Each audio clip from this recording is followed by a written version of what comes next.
I'm going to show you how to mix and work the dough my way.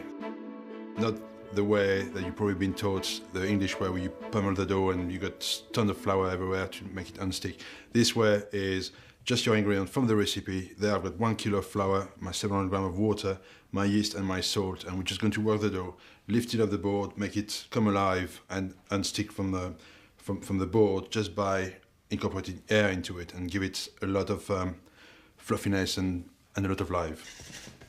Okay, now I've got like a thick sticky porridge in my bowl, but everything's coming off the bowl. That's ready to go onto my board, and just make sure you put any flour that you can see. And just, there we go. Okay, our first stage is done. Now you got something look very wet and sticky, and as you probably would in your own the British method of making bread, you would add flour now and really add more flour than you need to into the recipe, which is not part of the recipe. So what we try to do now is to have a lot of air going through. So by doing that, I'm going to do some very slow motion to start with. You got your ingredient there. You pick up your dough.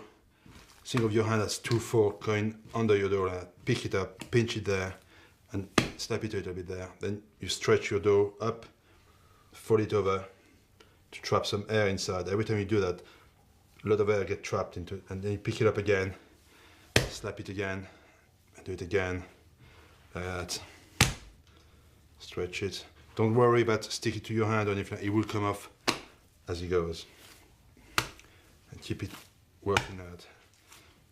And the softer your dough, the easier it is to work that method.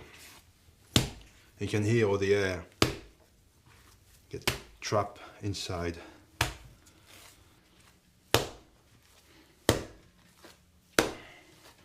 And very quickly you'll see it's coming off your working surface. See?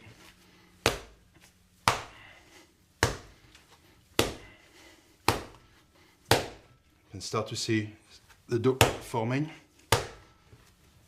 Well worked. What you do then, a tiny bit of flour,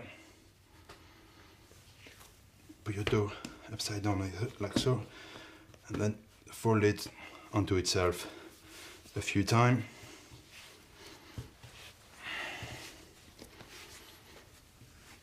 And you end up with a nice, beautifully worked, light dough, very responsive, supple. There's about 70% of water for this recipe, which is much higher than you would do for probably British bread. If you can see the dough, just really, really alive. It's beautiful, and that won't let you down.